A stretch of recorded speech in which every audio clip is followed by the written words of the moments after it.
Yeah, good afternoon, everyone. On behalf of Major Leader Singh, Officer Commandant, I welcome you all to this first guest lecture of 2025. It's my proud privilege to introduce Dr. Niharika and Suchak. Dr. Niharika is an alumna of this college from W batch. She has done her Master in Health Sciences in Clinical Epidemiology from School of Hygiene and Public Health, the Johns Hopkins University, Baltimore. Subsequently, she did her residency in internal medicine and fellowship in genetic medicine from Union Memorial Hospital, Baltimore. Presently, she is associate professor in Florida State University College of Medicine, Tallahassee, in the Department of Genetics. She also is the director of medical education and research at Big Band Hospital, Tallahassee. She's a very experienced clinician educator and is board certified by American Genetic Board of Internal Medicine in internal medicine, genetics, and hospice and palliative care. She's holding multiple portfolios, both in American Genetic Society and Florida State in genetics. She has organized various genetic consultation programs in various specialties, including orthopedics, oncology, surgery, and gynecology.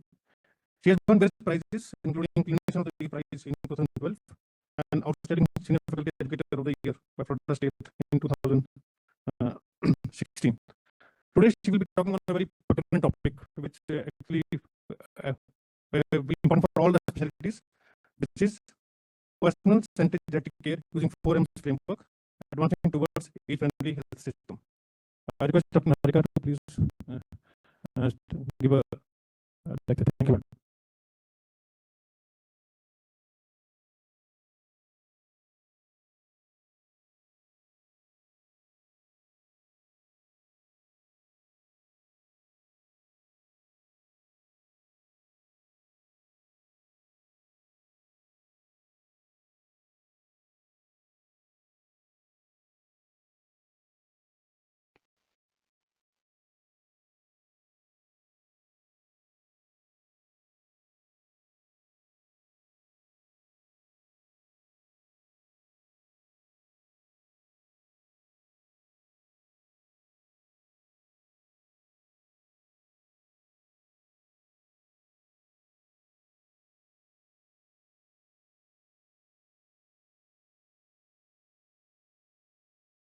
Good afternoon, everyone. The hallmark of a successful speaker is when you have technical difficulties at the beginning of your talk, because that tests your ability to talk without your slides.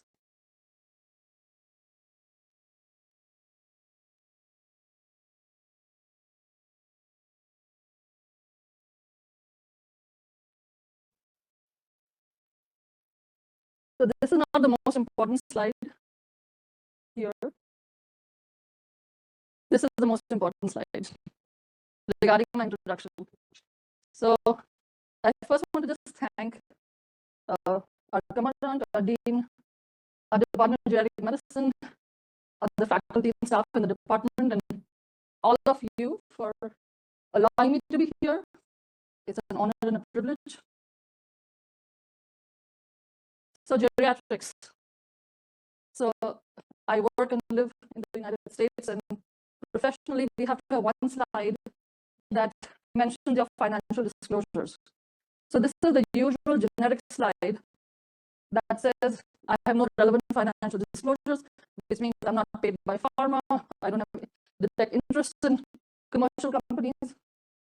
So I decided that I needed to be very true about my financial disclosures, because this is not 100% true. I want to tell you how underfunded geriatricians are. So it's not that we make more money, therefore we should be putting on a slide about financial disclosures. I want to tell you how underfunded we are. So we do a couple of more years of training compared to other specialties, but we are paid less. It's amongst the lowest paying specialties, especially in the United States. You don't have to read through this fine print of this slide to find geriatric salaries, because they don't exist on this slide. They are so low that they are not even mentioned. Okay. This is about compensation change, which occurs globally. Inflation, merit increases, whatever, there's an expectation that salaries will increase every year or every other year.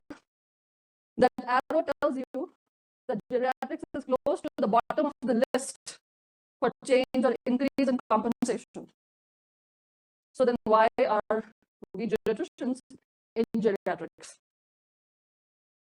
Because we top in professional satisfaction. We hold that honor that we are the most satisfied professionally compared to all other specialties. And no offense to other specialties, but I think this carries some meaning. So these initial few slides were here because I know most of you are not trainees, but most of you work with trainees. So please encourage your trainees to consider geriatrics. Even if they have already specialized, they still need to think about additional training in geriatrics. I'm going to be talking about the concept of 4 M's, which is a communication model, an educational model, a framework to explain geriatrics to healthcare professionals, patients, and society in general. What does a geriatrician do? Or if you're not a geriatrician, but you're seeing older adults in healthcare, what should you be focusing on? You're not going to learn anything new today. I'm sorry to disappoint you. Okay, you're all well versed in the concepts I'll be talking about. But to communicate to your colleagues, to communicate to your patients and families, it helps if you communicate with a uniform framework. It also helps if you organize your care with the same framework. And when you communicate across specialties from anesthesia to cardiology to orthopedics to neurosurgery to community medicine, if you use the same framework, you will be providing evidence-based care to the older adults you take care of. I'll talk about some sample tools for screening, assessing, and engaging patients. And I will talk about a recognition system, which is done in the United States. And before I made this trip, I confirmed with them that an institution outside the United States can also seek that recognition. And there are 2 levels for that recognition. And because we have senior officers here, including the leadership of AFMC, I am going to make a public appeal to all of you that I hope after my talk today, you will seriously consider creating an age-friendly health system, achieving level 1 and then level 2 recognition. So what are the 4 M's that form the age-friendly health system? What matters? Medication, mentation, and mobility. So this is the terminology one needs to know as to what the 4 M's are. I'm going to discuss in a little bit more depth later some details about these 4 M's, but this is what 4 M's means. Mobility, mentation, medication, what matters. To make sure that you're not confusing, you don't get confused about another concept that is called 5 M's. I put up this slide. The American Geriatric Society promotes a 5 M's framework, especially for education and also for geriatrics training. So, how many geriatricians are there in the audience? I know how many, but I still want hands up.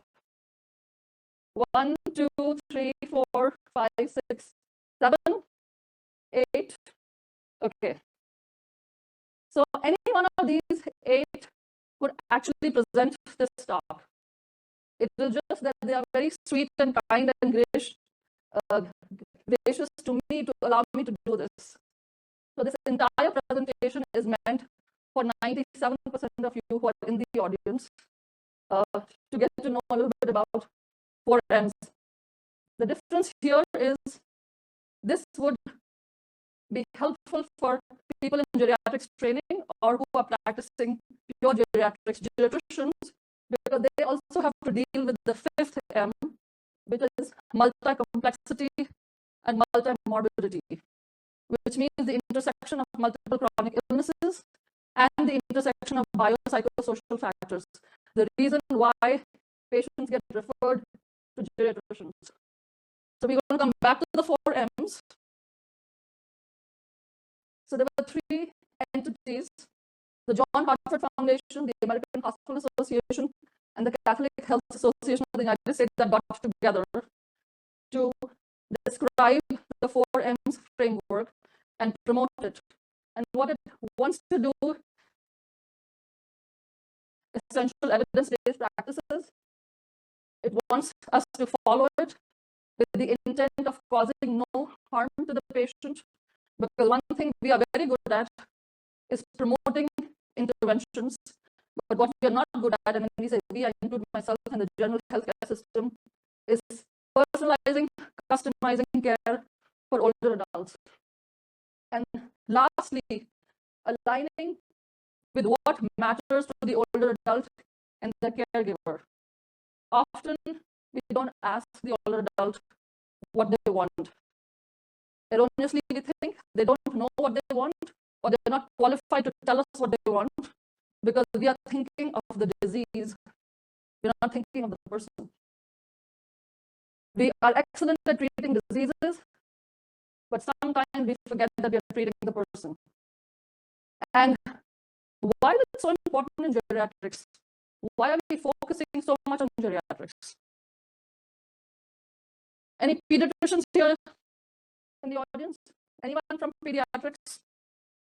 Okay, so you can contradict me. I'm a geriatrician. I know nothing about pediatrics, but I'm going to make a statement.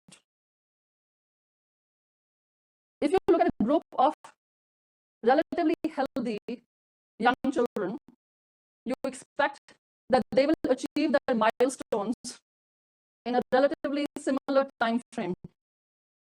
1 to walk, 2 to talk. I'm simplifying it.